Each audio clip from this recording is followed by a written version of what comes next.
Fala pessoal, tudo bem? Meu nome é Gabriel Figueiredo e agora você está vendo o nosso vídeo conforme que o nosso livro de avaliação de imóveis rurais. Aqui no comecinho dele tem aquele link que eu falo para vocês poderem solicitar comigo, né? Para poder ter acesso aqui nesse início, bem aqui embaixo. Então vamos lá. O que esse vídeo ele vai trazer para vocês? O que esse mini curso vai trazer para vocês? As ideias iniciais e principais do nosso livro. Aqui na abertura a gente já traz alguns agradecimentos de pessoas muito importantes para mim, uma dedicação. E aqui, principalmente, esse livro não tem o objetivo de esgotar a matéria de avaliações rurais, apenas direcionar os novos e antigos parceiros no rumo da difusão do conhecimento. Lembre-se, tá? Aqui a gente está tratando de um livro que é um modelo de curso para que você possa ter a visão de como são os cursos ou algum detalhe que você tenha deixado passar em algum curso que você fez comigo, com o Breno, com o Marcelo ou com o Arantes. A ideia disso daqui é que você tenha aquelas ideias iniciais, tá? Para que você possa começar a trabalhar no ramo ou corrigir algum detalhe. Página 15, falando sobre as atribuições, resoluções, leis. Como que você utiliza isso daqui? Nas partes judiciais e nas partes extrajudiciais, isso daqui é importante, por exemplo, quando um engenheiro civil ou arquiteto ou algum outro profissional que não tem atribuição, lembrando, Código de Defesa do Consumidor, artigo 39, inciso 8, que não tendo lei específica, é obrigatório. Não tem esse negócio de, pode, talvez, é obrigatório, tá? A adequação não, a obrigatoriedade do uso das normas da ABNT. Então a NBR 14653 ela é obrigatória, tá bom? E lá fala engenheiro de avaliações, regido pelo sistema CREA-CONFEA. Tem os técnicos agora que têm atribuição, mas se você for pegar de parte jurídica, ele fala que tem que ser engenheiro de avaliação. Técnico não é engenheiro de avaliação. Deixo essa daí para vocês. Resolvam com o advogado parceiro seus. Ética e conduta profissional.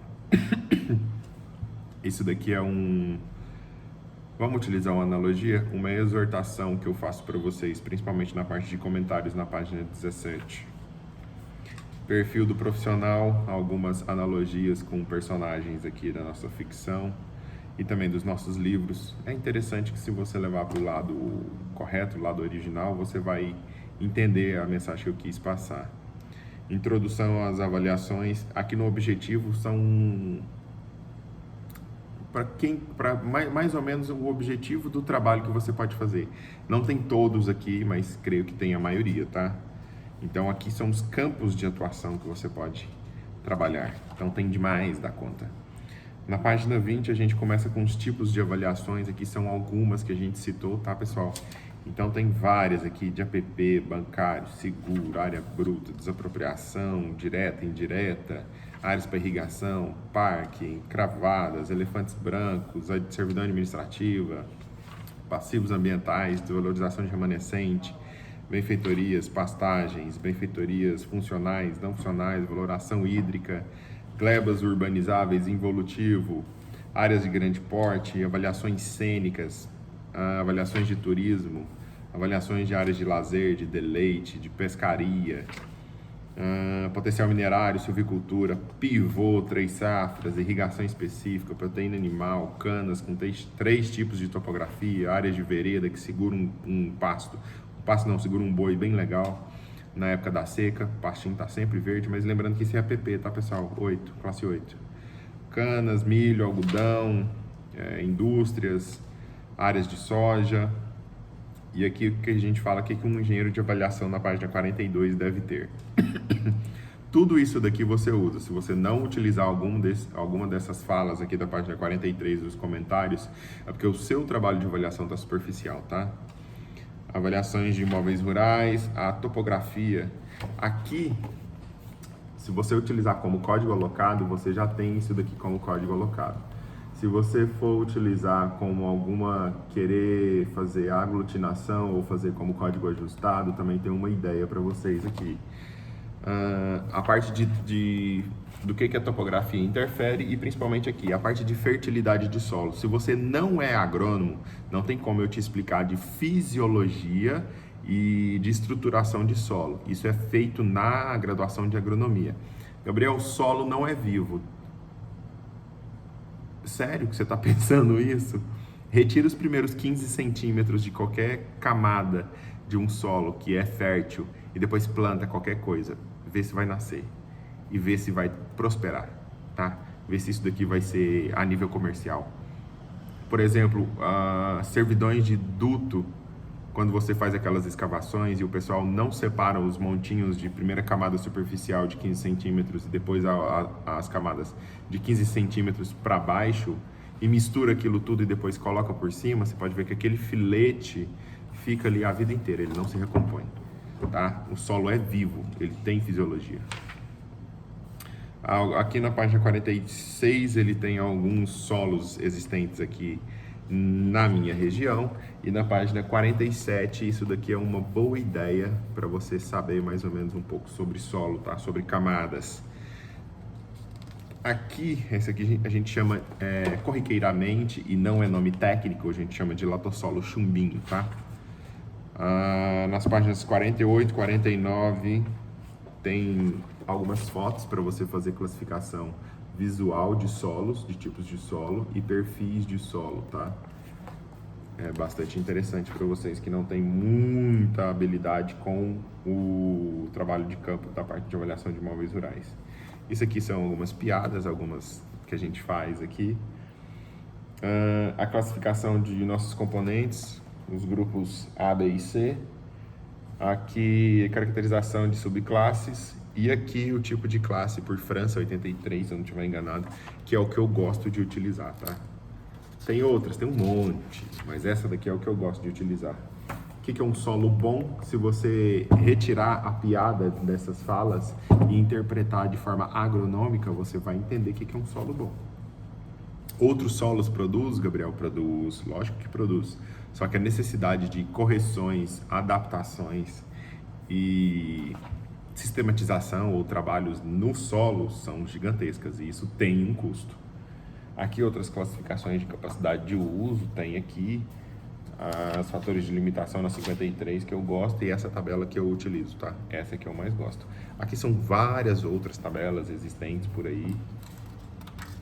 Algumas pessoas utilizam, mas outras em desuso. Aqui, se você se você ganhar um bom tempo, você vai ler sobre a classificação desses tipos de solo. Esses grupos A, 1, 2, 3, e você fizer essa leitura com clareza e estratificar isso daqui e colocar na planilha de Excel, você vai fazer uma excelente classificação de seus solos nos seus trabalhos, tá? O grupo B também, página 59, até chegar aqui no finalzinho na página 61. Aqui começam os comentários sobre parte de hidrografia para você poder fazer classificações. Você pode utilizar, essa é a mais comum que o pessoal utiliza aqui, até 6 classificações. Pode transformar isso em código alocado também. Você pode fazer dicotômica, tem, não tem, do jeito que você quiser. 1, 2, tá? Eu prefiro 1, 2, LN. Há aqui umas distribuições do glossário da Unesco sobre classificações por parte de recursos hídricos. Eu gosto dele porque ele é muito estratificado. A gente tem 20 possibilidades de classificação de hidrografia dentro de uma propriedade rural. Então, se você fala assim, é tudo igual, é parecido com aquele. Não, não é. E você que coloca preço nisso, coloca valor nisso, você tem que saber fazer isso daqui. Situação, página 67. Vários tipos aqui, já vem com pontuações, intervalos para fatores para o pessoal que utiliza. Pode utilizar como alocado, quantitativo é muito melhor, tá? Algumas outras aqui por custo de frete, que você pode fazer na 68. Alguns outros aqui também de fatores de acesso já com coeficientes pré-existentes na página 69. Aqui só para você tomar cuidado aqui, cara, acontece demais, tá? a gente ainda tem alguns profissionais que apresentam os trabalhos sem se atentar que a revisão da norma, além de ser 2019, ela ainda tem uma revisão.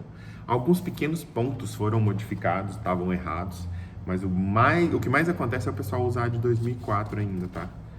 Muito cuidado. Componentes de imóveis, classificação dos imóveis, a se atentar o que é terra bruta, nua e cultivada, tem essas diferenciações.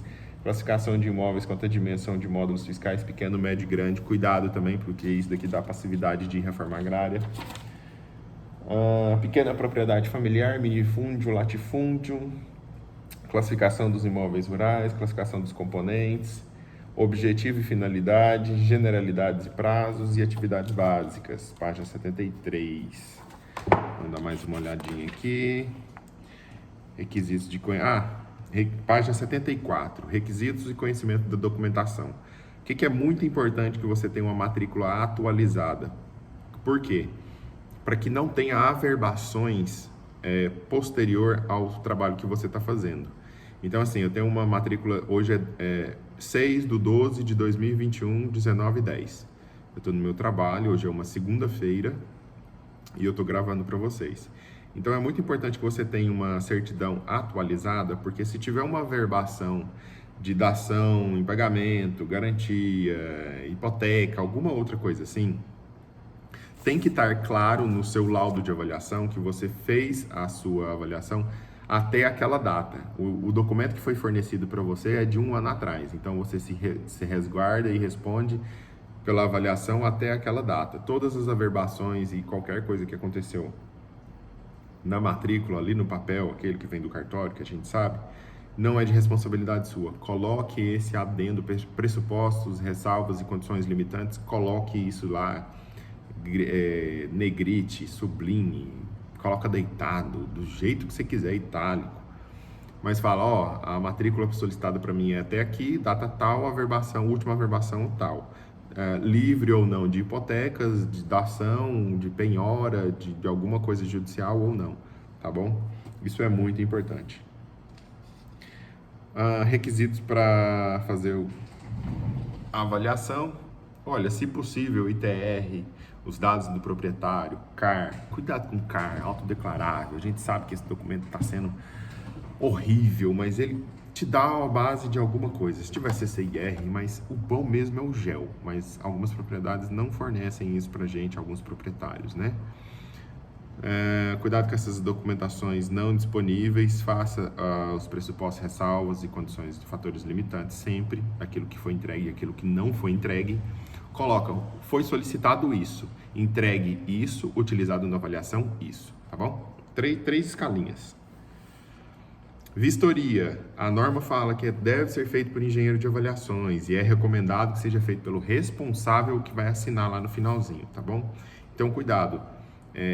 Deve e é recomendado, são palavras diferentes. Uma deve, é obrigatoriedade, a outra é recomendado, tá?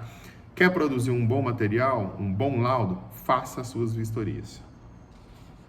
Mas eu não consigo escalar, Gabriel. Qualidade. Se você vai abrir mão, se você ganha escala e aquilo que não é mais controlável por você, creio eu que a mesma qualidade que você emprega não vai ser a mesma que um funcionário, um estagiário ou alguma outra pessoa vai empregar, né? Materiais e equipamentos, o mais importante que você tem que saber aqui é lápis e perneira. A vistoria. Esses tempo atrás eu fui fazer isso daqui, ó, é de um parceiro que me passou. E a gente foi fazer e tinha esse modelo de vistoria que eu achei bastante interessante, ocupação da vizinhança, infraestrutura e logística, localização e acesso, recursos naturais, solo, mas o que eu mais achei interessante é uso, ocupação, cultura, produtividade e nível tecnológico. Se você tiver isso, é interessante. Soja e milho, média de 71 sacas de soja e 120 sacas de milho. Avançado nível, interessante, sem pivô, sequeiro. Benfeitorias e outras considerações. Eu achei interessante, isso é uma planilhinha, um relatório bem tranquilo. Caracterização da região, infraestrutura pública, página 77. Caracterização do imóvel, das terras, das construções e instalações, bastante interessante. Quer colocar um pouco mais de acurácia no seu trabalho, House Heideck, tá? Tem alguns cadernos de preço que foram publicados, por exemplo, o IBAP Goiás tem um de 2020 que foi atualizado para 21, provavelmente vai ser atualizado para 22, feito pelo Henrique Lauar. Quem quiser o contato dele, me chama, eu passo para vocês. Até a última vez que eu tinha visto com ele, estava R$25, tá? E quebra um galho gigantesco. Caracterização das produções, melhorias da terra, máquinas, atividade de pecuária, outras atividades, ativos e passivos ambientais. Tem até uma fala que agora os passivos ambientais eles serão obrigatórios à quantificação dentro do laudo de avaliação de imóveis rurais, porque isso gera uma... Como é que eu vou te falar? Por exemplo, uma pessoa que compra, mas sem saber que tem multa ou algum embargo ou alguma outra coisa de parte ambiental dentro de uma propriedade, isso significa grande dispêndio de hora técnica de profissional, honorários advocatícios e dor de cabeça. Então, assim, esse pessoal que tem grana, que mexe com milhões, um negócio que eles não têm é tempo. E isso daí é fundamental que você entregue para ele essas respostas. Caracterização por fotos, desenhos, cartografias, imagens de satélite e escolha da metodologia. Aí você vai utilizar a metodologia comparativo, renda, evolutivo, direto de custo, quantificação de custo, o jeito que você entender, tá? Amostragem, o que é o mais importante da amostragem? Que ela tenha, posso falar, eu acho que sim, quantidade e qualidade, tá?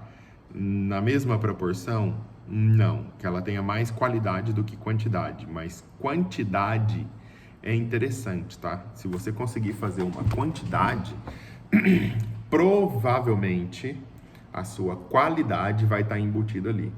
Se você capta todos os imóveis daquela região ou daquela cidade, daquele município que você está fazendo uma coleta de dados, em teoria, você captou tudo aquilo que está publicado na parte de internet ou que conversou com os corretores que você teve acesso. Algumas podem ficar de fora. Sim, se você captou umas 20 ali, provavelmente 4, 5, 3 podem ter ficado de fora. Então, é normal. Captar todos os dados disponíveis nos municípios é possível? É, leva tempo. E normalmente esse pessoal tem uma agilidade nessa entrega. Na fase de coleta, página 83, identificação, diversidade de fontes, checar, ligar, conferir. Se tiver publicado por mais de 2 corretores, confira com os 2 corretores, tá? E faça a descrição dessas propriedades. Planejamento da pesquisa, página 84, região geoeconômica, o que é isso? Municípios limítrofes e talvez até os municípios não limítrofes, tá? Amostragem e levantamento de dados e imóvel. Isso daqui, se você nunca trabalhou, isso é do professor Marcelo Rossi, de Camargo Lima. O livro dele é um livro inicial do Beabá não, mas é um livro inicial que você tem uma linearidade das informações e da construção. Esse livro, ele não é um livro linear e de construção de conhecimento. Ele já parte de um pressuposto que você já tem algum tipo de conhecimento e que dali você está refinando, tá? Esse livro não é um livro inicial. A gente acha que sim, mas não é. A minha ideia inicial era que fosse um livro para iniciantes, mas acabou que não ficou um livro para iniciantes. Um resumo que todo mundo acha que creio que fala em seus cursos, essa parte aqui de população, amostragem e tudo mais. Tem uma ficha de coleta de dados aqui, que é do Luciano de Camargo, que é um engenheiro agrônomo aqui de Goiás, do IBAP Goiás também. Foi coordenador do Cobreap agora, que teve aqui em Goiânia, muito bom essa ficha dele. Tem aqui os comentários e as falas sobre ofertas, transações e tomada de valor verbalmente. As fontes de pesquisa. Esse daqui é o suprassumo do meu curso. Essa informação aqui não tem ninguém que fala sobre isso daqui. A única pessoa que fala sobre isso daqui sou eu. E se começou a falar é porque viu eu falando, tá? Isso daqui é do meu curso, Por que que eu falo isso daqui e bato o pé? Porque eu já fiz os cursos de todos os disponíveis no mercado e ninguém fala sobre isso daqui. E aqui tem um comentário na página 89, eu digo que isso daqui é a cereja desse livro e a cereja do meu curso. Então, se você tem a oportunidade de adquirir e fazer isso daqui que ele está sugerindo,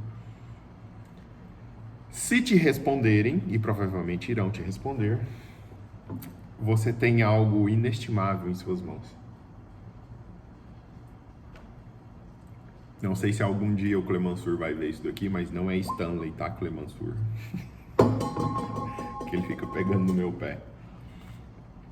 Página 90, começa aqui a fala sobre variáveis dependentes e independentes, identificação do modelo, tipos de metragem que nós utilizamos na área rural.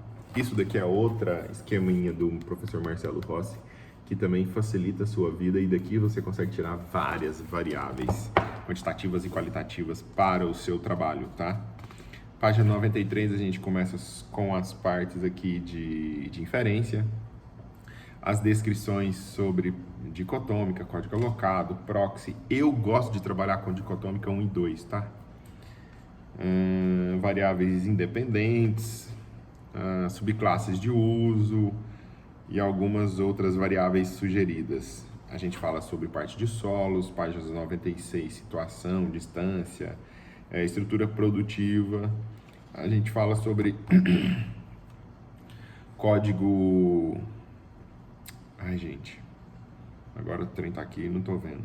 Dicotomia em grupo, que eu gosto de fazer essa variável ultimamente, estou utilizando bastante, que é 0, 1, 2, 2, 1, 2, 2.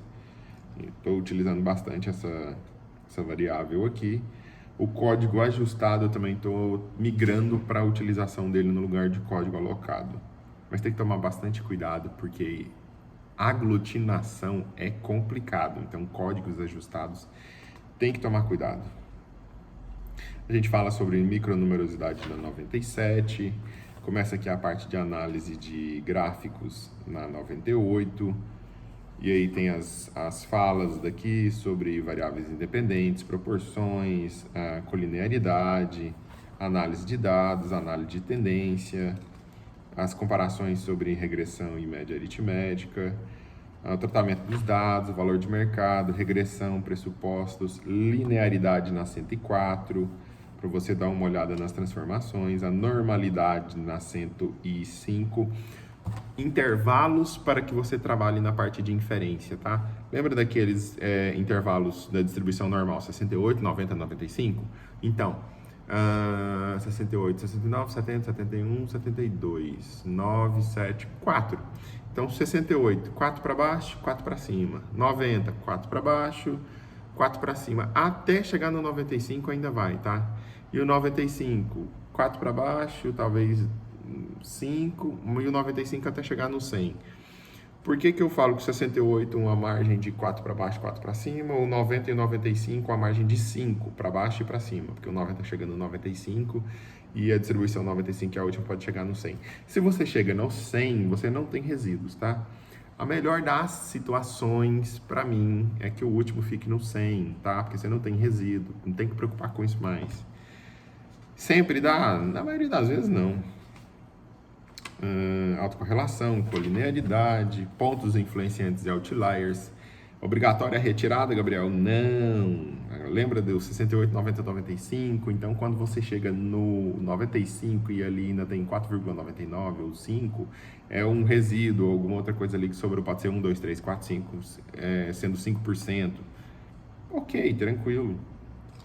Teste de significância, que a gente faz aqui, máximo para o teste da hipótese nula do modelo é 5%, que a gente estava falando. Regressor de 30%, configuração da pesquisa do modelo, aquele ali, você olha o regressor. E os demais testes menores de 10%. Regressão linear, aqui a gente está falando, a gente mexe com R2 ajustado. Código alocado, ajustado, de diferentes agrupamentos, apresentação do modelo.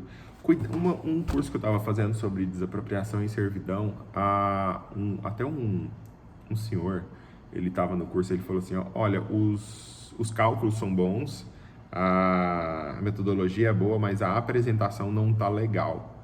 E eu fui rever isso daí e eu falei, realmente a apresentação não tá legal, ela não tá colorida, ela não tá tão interessante de se ver. Aí eu falei, olha, o juiz ele gosta de ver coisa bonita, colorida, apresentável, letra boa, não pode ser aquelas letras miudinhas, então tome cuidado com isso daí, tá? E no final aqui é a parte de laudo de avaliação na página 108. Esse primeiro vídeo a gente gravou e agora a gente vai falar sobre a parte 2, a parte intermediária.